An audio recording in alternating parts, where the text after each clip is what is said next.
Hello बच्चों। आज हम लोग चर्चा करने जा रहे हैं आंतरिक मूल्यांकन के बारे में। जो सेमेस्टर सिस्टम आया है नई शिक्षा नीति का जो सिलेबस है उसमें जो आपके मुख्य पेपर होते हैं जिसकी परीक्षाएं विश्वविद्यालय द्वारा कराई जाती हैं उसमें 75 अंक के प्रश्न पूछे जाते हैं। जो स्नातक स्तर है, बीए है, बीएससी है, बीकॉम है, इसमें बहुविकल्पीय प्रश्न पूछे जाते हैं। और जो पीजी स्तर है, पोस्ट ग्रेजुएट स्तर है, स्नातकोत्तर स्तर है, जैसे एमए है, एमएससी है, एमकॉम है, बीएड है, इसमें लिखित परीक्षाएं होती हैं 75 नंबर की। तो जो 75 नंबर की लिखित परीक्षाएं होती हैं उसके बाद 25 नंबर का जो अंक होता है वो कॉलेज द्वारा दिया जाता है।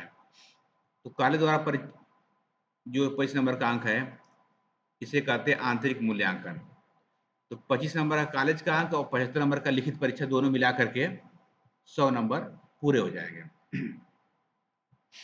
आंतरिक मूल्यांकन के लिए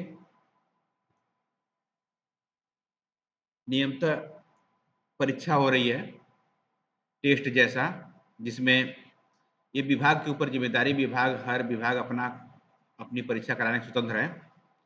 तो क्लास टेस्ट के द्वारा हो रहा है, कहीं कहीं असाइनमेंट प्रोजेक्ट के द्वारा भी हो रहा है। तो सभी लोगों से निवेदन है कि आंतरिक मूल्यांकन में अवश्य सम्मिलित हो। आंतरिक मूल्यांकन में अगर आप सम्मिलित नहीं होंगे तो आपके 25 नंबर जो हैं वो नहीं मिल पाएंगे और आपको पास होना मुश्किल हो जाएगा।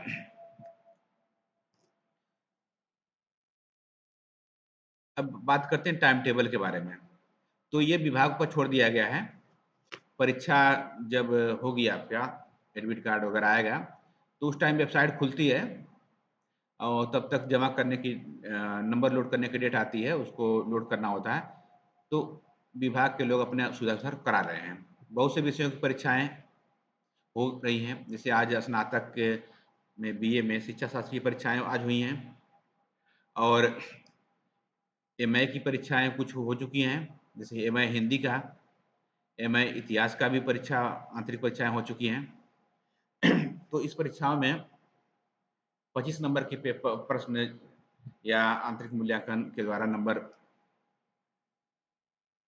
चेक करके वेबसाइट पर चढ़ाया जाता है।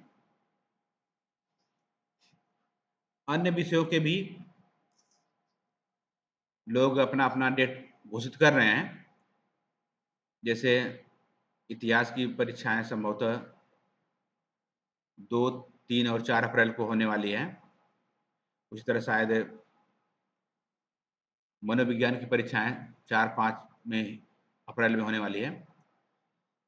और आप लोगों से निवेदन है कि इस चैनल को सब्सक्राइब कर लें और नोटिफिकेशन को भी ऑन कर लें। जो टाइम टेबल वगैरह है वो आपको व्हाट्सएप चैनल में ग्रुप में भेजा जा रहा है, उसको आप लोग देख सकते हैं और अपने से भी पता करते रहें। आपकी जानकारी के लिए जो सूचना मिलती है उसको यथाशीघ्र ग्रुप में भेज दिया जाता है। तो व्हाट्सएप चैनल का लिंक हम इस ग्रुप वीडियो के बॉक्स में या कमेंट बॉक्स में लिख देंगे, उससे आप लोग उस ग्रुप से जुड़ सकते हैं। अब ये है कि ये इंटर एग्जाम देना किसको है। तो जो सेमेस्टर सिस्टम है, जो नई शिक्षा नीति आई है, उसके आधार पर जो भी पाठ्यक्रम हो रहे हैं उसमें जो भी स्टूडेंट है उनको, जो रेगुलर छात्र है उनको देना है। जो वार्षिक तरह के परीक्षा में जो छात्र है, पुराने छात्र हैं जो वार्षिक परीक्षा दे रहे हैं, मतलब साल भर में एक बार इनकी परीक्षाएं होती हैं, उनको नहीं देना है, बस सेमेस्टर वालों को देना है। इस टाइम जो है दूसरे, चौथे और छठवें सेमेस्टर के लिए आंतरिक मूल्यांकन हो रहा है और इनकी परीक्षाएं, जो मुख्य परीक्षाएं जो है जो विश्वविद्यालय कराएगा वो 15 अप्रैल से प्रस्तावित है। अभी टाइम टेबल नहीं आया है, टाइम टेबल आ जाएगा तो परीक्षाएं होंगी। तो अब यह सवाल है कि आंतरिक परीक्षा देना जरूरी क्यों है।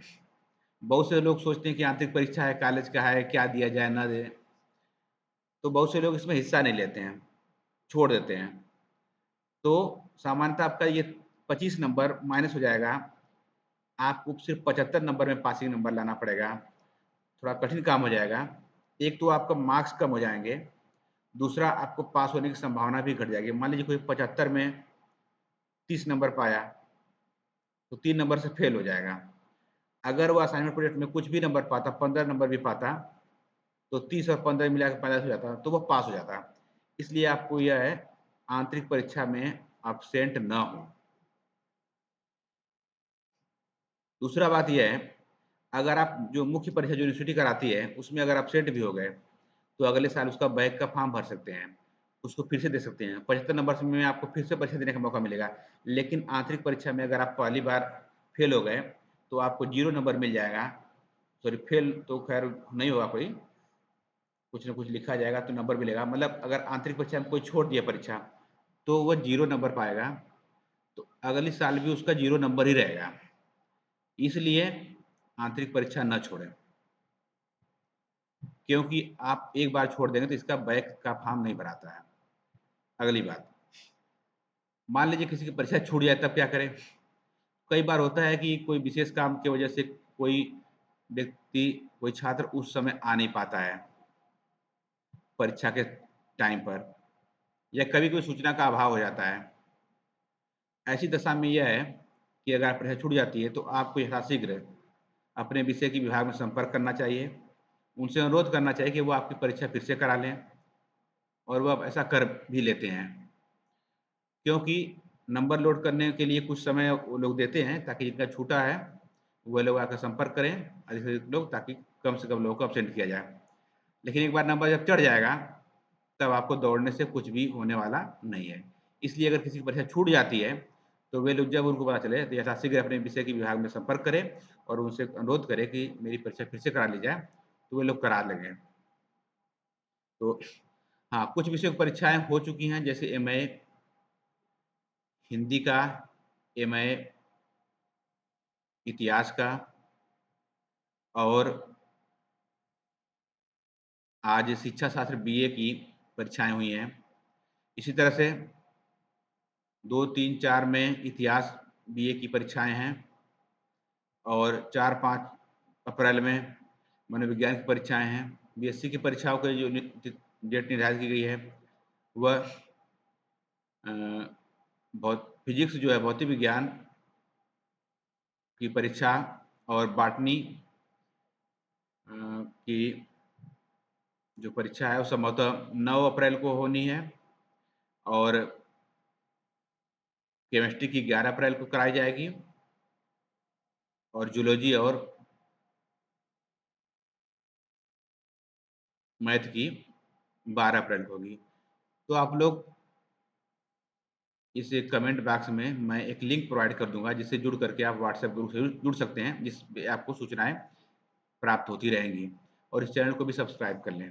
धन्यवाद।